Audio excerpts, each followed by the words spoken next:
출애굽기 3장 1절부터 14절에 있는 본문을 중심으로 하나님으로부터 모세가 소명을 받는 이야기로 하나님의 말씀을 증거하겠습니다.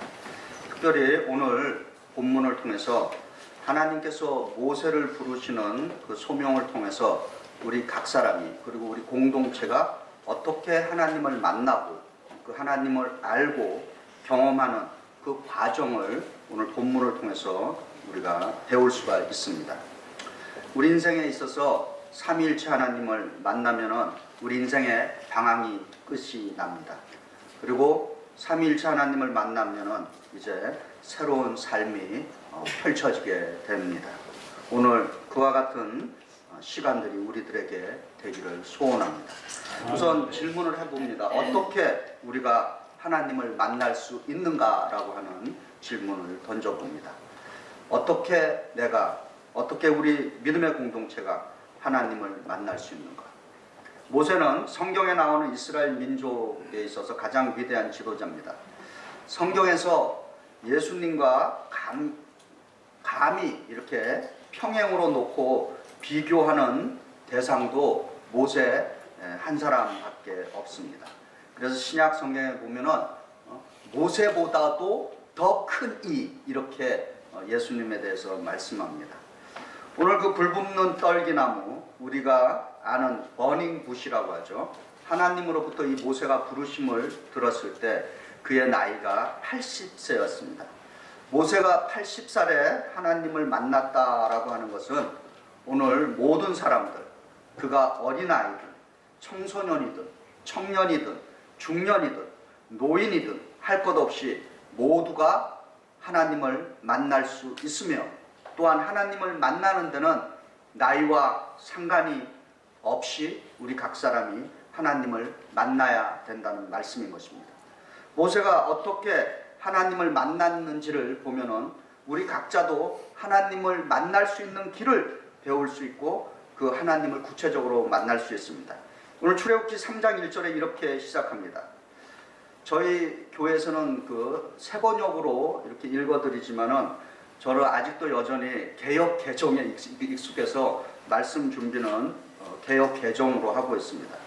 출애굽기 3장 1절입니다. 모세가 그의 장인 미디안 제사장 이드로의 양떼를 치더니 그 떼를 광야 서쪽으로 인도하여 하나님의 산 호렙에 이르렀다라고 기록하고 있습니다.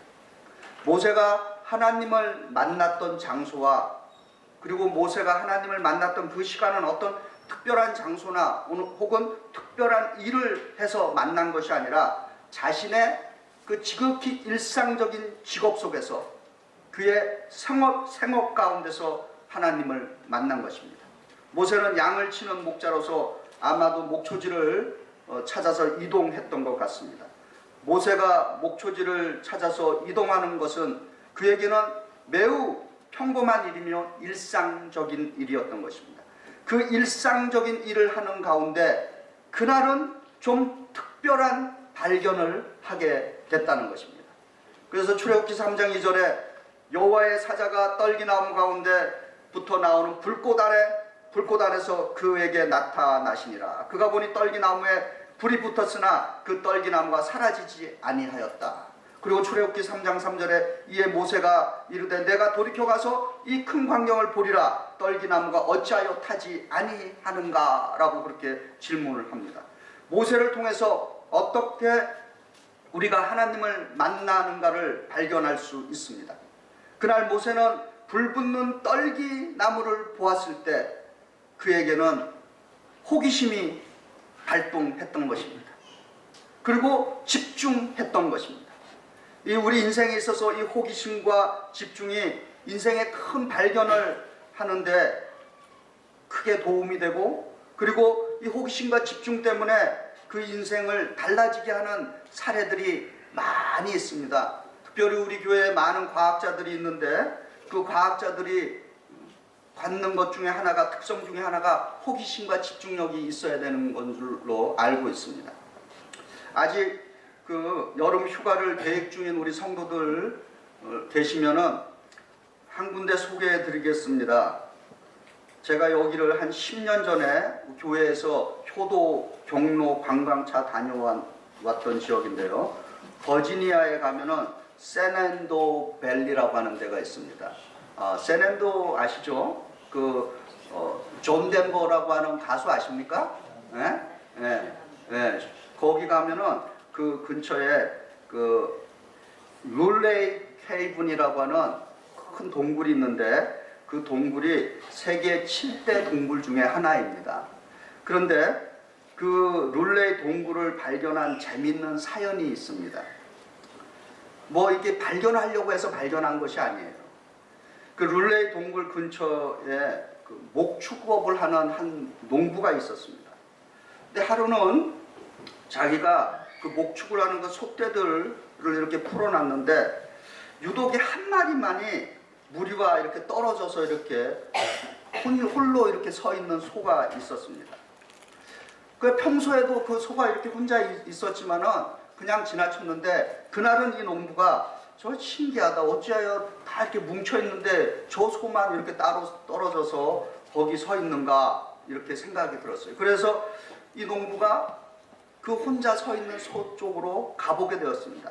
근데 그날 무척 날씨가 더웠습니다. 그 농부가 그 소가 서 있는 곳 근처에 갔더니 갑자기 그 근처에서 시원한 바람이 막 부는 거예요. 그래서 이 농부가 이놈 소가 혼자서 이렇게 이 냉기를 즐기고 있구나. 그래서 그 시원한 바람이 어디서 나오는가 해갖고 이 농부가 이제 찾아가 보기 시작했습니다. 그랬더니 그 구덩이가 있는데 거기서 바람이 나오는 거예요. 그래서 이 농부가 밧줄을 묶고서 그 바람이 나오는 그 땅 아래로 이렇게 들어갔던 것입니다. 그것이 바로 그 세계 7대 동굴 중에 하나인 룰레이 동굴을 발견하는 그러한 사건이 되었던 것입니다. 한 농부가 평범한 일상생활 속에서 그가 색다른 호기심을 갖고 집중력을 가지고 보았을 때 그는 큰 발견을 할 수 있었던 것입니다. 마찬가지로 저희가 매주 1년에 52번이나 교회에 와서 예배를 드리는데 그냥 평범하게 오지 마시고 좀 예배 드릴 때 오늘은 좀 호기심을 갖고 저 집중력을 가지고 한번 예배 드려 보시기 바랍니다. 찬양을 하실 때도 그냥 평소에 하던 찬양이 아니라 좀 집중력을 가지시고 좀 호기심을 갖고 좀 하나님을 만나려고 하는 그 열정을 갖고 한번 찬양도 드려보시고 기도도 해보시기 바랍니다.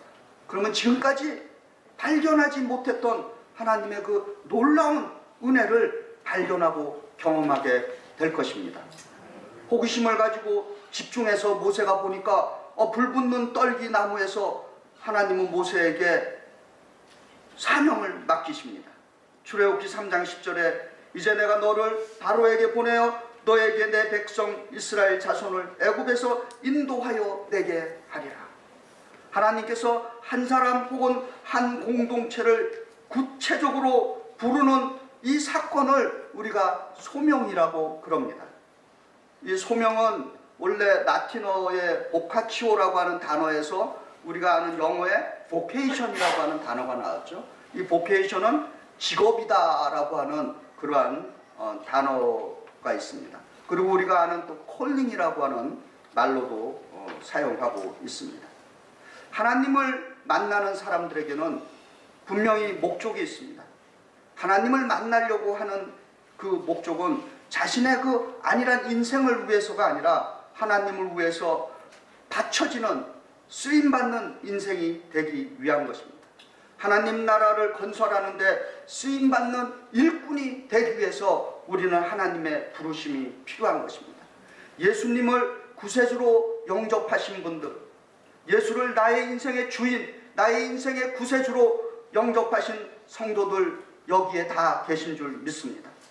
예수를 구세주로 영접한 모든 성도들은 이미 소명받은 하나님의 사람들인 것입니다. 왜냐하면 교회라고 하는 그 에클레시아라고 하는 그 뜻 자체가 세상으로부터 콜링, 불리움을 받은 사람들이다라고 하는 그러한 뜻이 있는 것입니다. 그래서 교인이라고 하는 그 자체만으로도 우리는 이미 하나님으로부터 소명을 받은 사람들인 줄 믿습니다.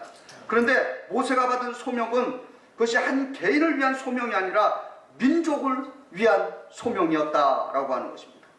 우리들이 추구하는 꿈, 우리들의 그 비전은 좀 보다 더 큰 목적을 위한 것이 되어야 합니다. 이번 주 8월 15일은 우리 한민족 해방 69주년을 맞이하는 해입니다. 하나님께서는 한민족에게 주신 그 공동체의 소명이 있습니다. 우리 한민족에게 주신 그 마지막 소명은 통일의 소명인 것입니다. 이스라엘 민족이 바벨론 포로기가 이스라엘 민족에게는 70년이라고 하는 바벨론 포로기가 있었습니다. 우리 한민족에게 이 말씀을 적용한다면 바벨론 포로기가 70년의 이스라엘 민족이 끝났다면 이제 우리들에게는 내년 2015년이 바로 민족 해방 70주년을 맞이하는 해인 것입니다. 어쩌면 하나님께서 이스라엘 민족에게 주셨던 그 바벨론 포로기의 마지막이 우리들에게도 우리들도 그 날을 소망하면서 이제 민족 해방 70주년이 우리 민족에게 통일의 해가 될 수 있도록 여러분 기도하시기를 바랍니다. 모세의 소명이 민족의 소명이었듯이 우리들 개인들이 받은 그 부르심은 나를 넘어야 되고 내 가정을 넘어야 되고 내 가문을 넘어야 되고 우리 민족을 넘어야 되고 세계 열방을 위한 부르심이 되기를 원합니다. 특별히 우리 뉴욕 한인교회가 설립된 개척이 된 그 근본 목적에는 신앙 더하기 민족 독립 운동과 관련이 있는 교회인 것입니다. 그래서 우리가 알다시피 우리 선조들이 이곳에서 교회를 시작할 때 일제 침략하에 있었고 그리고 신앙 가운데 어떻게 하면 우리 이 신앙을 갖고 민족의 독립을 위해서 우리가 헌신할 것인가 라고 하는 그 목적으로 우리 이 뉴욕 한인교회를 시작하게 되었던 것입니다. 이번에 제가 베트남과 한국을 가면서 사실 개인적으로 이렇게 쉼의 시간을 가진 것은 없습니다. 거의 교회 비즈니스만 하고 왔는데 제가 세종시에 있는 보훈처에 다녀왔습니다. 이미 전에 한국 정부와 우리가 많은 이야기를 했는데 이번에 가서는 좀 더 구체적으로 이제 결론을 구두로 얻어놓고 왔습니다. 세종시의 그 보훈처에 들려서 이 보훈처의 실무자, 우리 교회를 담당하는 실무자를 만났어요, 드디어. 그래서 그 실무자와 함께 우리 교회에 대한 건축 이야기를 이제 시작을 했고 이미 보훈처에서는 이미 한국 방송에도 나와 있기 때문에 우리 교회가 민족의 교회, 해외 독립 신앙인들이 세운 해외 독립 기지라고 하는 것을 잘 인식하고 있었습니다. 그래서 보훈처의 실무자가 우리 교회를 위해서 한국 정부가 무엇을 할 수 있는가에 대해서 구체적으로 말씀해 주셨는데 내용은 간단합니다. 교회 건물은 뉴욕 한인교회 교인들이 짓고 다만 자기들에게 이 공간 안에 어느 일정한 스페이스를 지정을 해 달라는 것입니다. 그러면은 그 지정된 스페이스 안에 보훈처와 독립기념관에서 사람을 보내서 이 안에다가 민족 역사관을 만들어 주겠다는 것입니다. 그것이 결론인 것이에요. 그리고 그 비용은 전부 한국 정부가 되겠다는 것입니다. 그리고 이 민족 그 역사관을 여기다 꾸몄을 때 우리 교인들의 그 인풋, 우리 교회가 원하는 것까지도 자신들이 이렇게 함께 엮어서 그 박물관 스타일로 만들어 주겠다라고 하는 것입니다. 그리고 매해 이제 그것이 그 유지가 필요하다라고 생각되면은 이제 매해 혹은 every other year 혹은 2, 3년에 한 번씩 그 민족 기념 그 박물관 역사관을 보존하기 위한 그 예산도 자기네들이 마련해 보겠다라고 하는 구두의 이야기를 나누고 왔습니다. 그리고 그거에 대한 구체적인 프로세스는 거기 실무자가 저에게 부탁한 것은 두 가지입니다. 첫째, 언론과의 우리 뉴욕 한인교회가 미디어 언론과의 플레이를 잘 좀 해달라고 하는 부탁이었습니다. 예.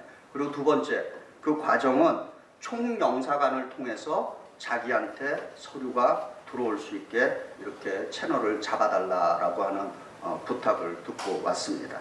그래서 여러분, 우리가 민족의 교회로서 이제 한국 정부가 관심을 갖고 이렇게 또 민족 역사 박물관을 우리가 이렇게 지정을 해주면은 와서 만들어 준다라고 그렇게 약속을 해 주었기 때문에 한번 잘 생각해 보시고, 우리 교회, 우리는 이 큰 건물이 아니기 때문에 새로 짓는 건물 안에도 최대한으로 공간을 우리가 활용을 해야 되기 때문에 여러분, 그래서 잘 생각해 보시고 어디에다가 그런 민족 기념 그 역사관을 설치할 수 있는지 좀 이렇게 한번 기도해 보시고, 또 좋은 아이디어들을 또 건축위원들에게 주시길 부탁드립니다. 그리고 이 보훈처 외에도 또 제가 이제 우리 뉴욕 한인교회 출신자들, 70년대와 80년대 우리 교회를 다니신 분들을 또 만났습니다. 그래서 또 이미 그분들 가운데 몇몇 분들은 건축 헌금을 다 이렇게 준비해 갖고 오신 분들도 있었습니다. 그리고 이제 계속해서 어떻게 당신들이 건축 헌금을 해야 될지 좀 생각을 해봐야 되겠다. 이렇게 이제 아이디어를 그렇게 모으기로 했습니다. 그 다음에 우리 또 나가 있던 우리 뉴욕 한인교회 청년들도 만나서 식사를 했어요. 근데 몇몇 친구들은 만났는데 여기 못 만났어요. 또 근데 어쨌든 그 청년들도 그 뉴욕 한인교회 지금 방학 때 나가 있는 청년들도 만나고 자기들이 또 십시일반으로 또 건축 헌금을 마련해 갖고 이렇게 저한테 전달을 했습니다. 그래서 그 건축 헌금은 우리 연희슬 청년 회장이 이번 주 중에 아마 갖고 이제 들어오는 걸로 알고 있습니다. 여러분들이 이렇게 십시일반으로 이렇게 참여해 주는 데 대해서 감사하게 생각합니다. 이제 오늘 그 성경에서 문제는 모세가 그 자신의 그 현재 그 위치를, 이런 부르심을 받았는데 현재 위치를 누구보다도 잘 알고 있습니다. 지금부터 40년 전에 왕궁에서 왕자로 살았을 때, 그때 하나님께서 부르셨다면 좀 더 뭔가 큰 일을 해볼 수 있었을 텐데, 이제는 사실 어떤 면에서는 그 살인자로서, 도망자로서, 그리고 40년의 세월이 흐르면서 결혼도 하고 자식도 낳고 처가살이 하면서 80살의 그 노인이 되어서 어떤 면에서 꿈도 없고 비전도 없고 사명도 사라진 그 한 목자로서 그저 일상적인 생활에 만족하고 있을 때, 그때 하나님께서 불러주셨다는 것입니다. 그래서 모세는 자기 자신을 너무도 잘 알고 있습니다. 모세가 하나님께 하는 그 답변은 진실입니다. 그래서 출애굽기 3장 11절에 모세가 이렇게 대답합니다. 하나님, 내가 누구이기에 제가 바로에게 가며 이스라엘 자손을 애굽에서 인도하여 내리이까? 모세의 대답은, 이것은 진실한 고백인 것입니다. 모세는 살인자요, 노인이요, 그리고 아주 부족하다고 자기 스스로가 믿고 있는 것입니다. 그래서 그는 하나님께 혹시 다른 사람이 있다면 다른 사람을 선택해서 다른 사람을 보내달라고 그렇게 사양하고 있는 것입니다.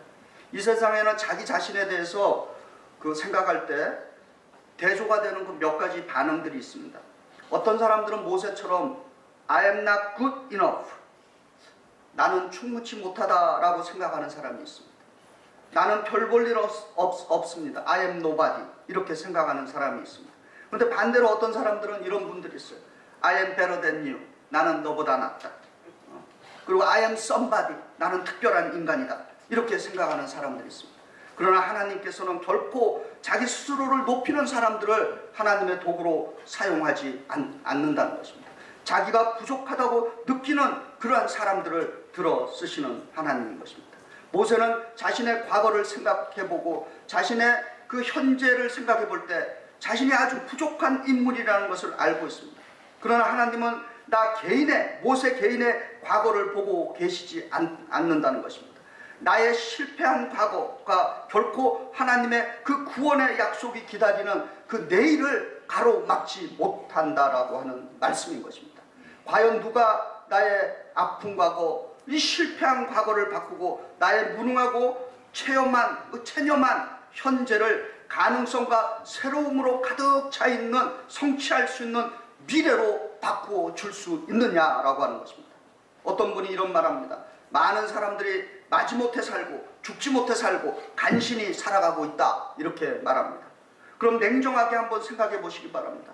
내가 부족한 인물이라면 내가 살고 있는 이 세상은 얼마나 대단하고 온전하다고 생각하십니까?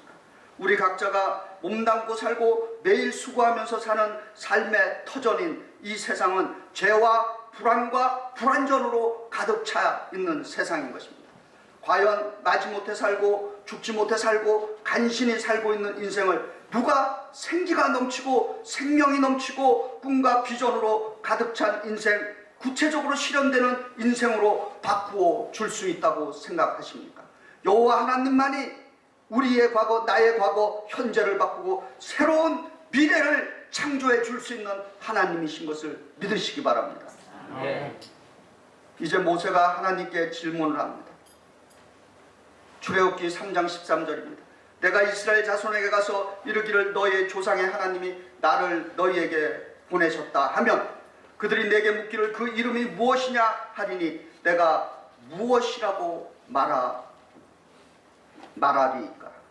그랬더니 하나님께서 모세에게 말합니다. 나는 스스로 있는 자이다. 또 이르시되 너는 이스라엘 자손에게 이같이 이르기를 스스로 있는 자가 나를 너희에게 보내셨다 하라. 이 말씀은 어떻게 우리가 여호와 하나님을 알 수 있느냐라고 하는 질문을 우리들에게 던져주고 있는 것입니다. 우리가 말하는 그 스스로 있는 자, 영어로는 I am who I am. 참 이 말을 뜻을 이해하기가 쉽지가 않아요. 그래서 수많은 성경 주석학자들이 이 말에 대해서 여러 가지로 풀이를 했습니다. 그 중에서 제 마음에 드는 그 주석에 그 풀이가 있습니다. 스스로 있는 자, I am who I am. 이 뜻에는 이런 뜻이 있는 것입니다. 무슨 일이 있어도 나 여호와 하나님은 항상 현재 거기에 너희와 함께 있다라고 하는 뜻인 것입니다. 이해되십니까? 나는 현재 진실로 항상 너와 함께 거기에 있다라고 하는 그 말이 스스로 있는 자라고 하는 뜻인 것입니다. 우리는 여호와 하나님께 내 인생 모든 영역에 여호와 하나님께서 관여하고 계심을 믿어야 하는 것입니다. 내가 일하러 나가는 그 일터인 사업체에도 여호와 하나님께서 거기에 계시고 있습니다. 내가 오늘도 공부하는 그 학업의 터전에도 여호와 하나님께서 거기서 나에게 지혜와 총명과 명철함을 주시고 있음을 우리는 믿어야 되는 것입니다. 내가 BMW를 타고 버스 타고 메트로 타고 걸어 다니는 그 일을 하면서 직장으로 가는 그 길에도 하나님께서는 우리와 함께하고 있음을 믿어야 하는 것입니다. 내가 병마와 싸우면서 기도하는 그 병실에 있을 때에도 여호와 하나님께서 거기에 함께 하고 있음을 믿어야 하는 것입니다. 우리 인생의 모든 영역에 하나님은 거기에 계시는 분이십니다.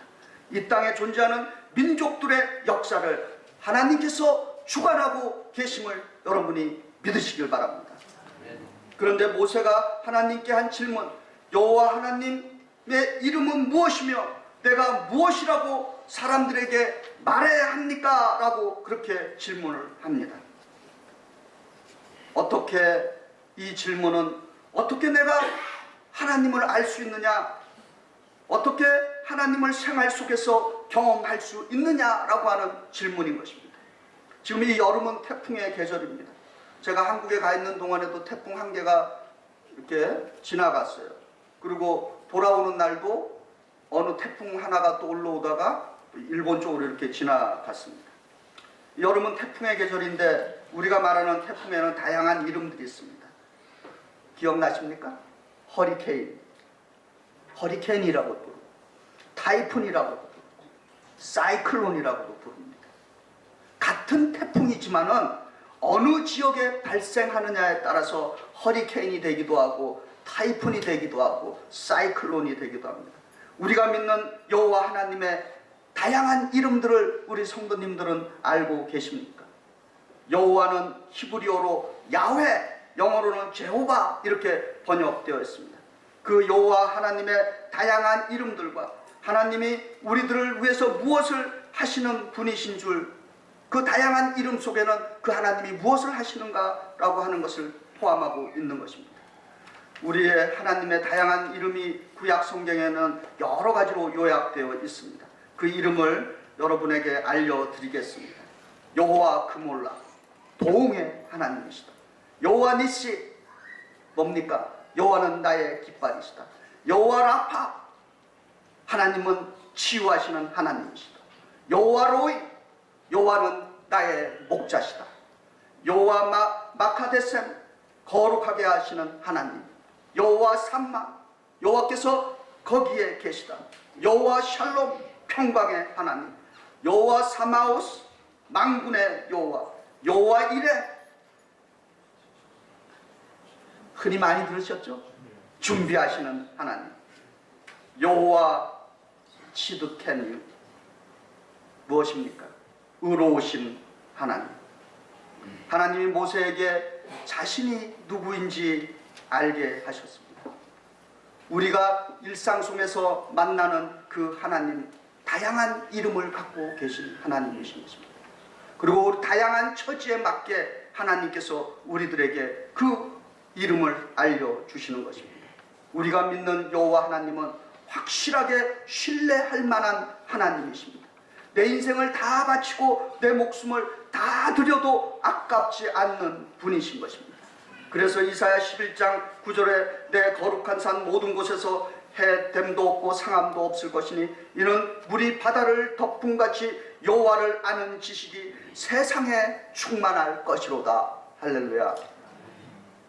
사랑하는 성도 여러분, 이제 머리로 알고 있는 하나님 마음으로 만나시기 바랍니다. 마음으로 만나는 그 하나님 일상생활 속에서 경험되시기를 바랍니다. 예배를 드릴 때 좀 호기심을 갖고 오시기 바랍니다. 집중력을 갖고 찬양하시고 기도하시고 말씀을 듣고 배우면 머리로 알고 마음으로 만난 하나님이 일상생활 속에 우리의 삶 속에서 구체적으로 경험되어질 줄 믿습니다. 나의 삶의 터전인 가정, 거기에 하나님이 계십니다. 나의 사업체, 하나님이 거기에 계십니다. 나의 직장, 하나님이 거기에 계십니다. 나의 학교, 하나님이 거기에 계십니다. 내가 고통당하고 아파하는 그곳, 거기에 하나님이 치료해 주시기 위해서 기다리고 계십니다. 꿈이 없고 희망이 없는 삶 속에 있는 거기에 새로운 내일, 약속된 내일을 주시기 위해서 하나님은 거기에 계십니다. 모세가 받은 소명이 개인을 넘고 가정을 넘고 가문을 넘고 민족을 넘고 열방을 향한 소명이 되었듯이 우리들이 받은 이 소명이 한 민족의 통일을 위한 소명이 되고 또한 열방을 위한 소명이 되시기를 주의 이름으로 축원드립니다. 기도하시겠습니다. 사랑과 은혜가 충만하신 하나님, 우리 민족의 가장 큰 선교의 과제인 통일을 주께서 허락하여 주시옵기를 원합니다. 모세 한 개인의 소명이 개인과 가정과 가문과 또한 민족을 넘어서 세계 열방을 향한 소명이 되었듯이 우리 각 사람을 부르신 그 소명의 목적이 우리 각 개인에게 한정되지 않게 하여 주시옵고 세계 열방을 향한 소명으로 펼쳐지게 인도하여 주시옵소서. 아버지 하나님, 저희 민족을 이 땅에 세워주셨사오니 이 마지막 시대에 세계 열방을 향한 한민족으로 세워주시옵고 우리 뉴욕 한인교회도 세계 열방을 향한 교회로 세워주시옵소서. 모든 말씀 예수 그리스도를 받들어 감사하며 기도드리옵나이다.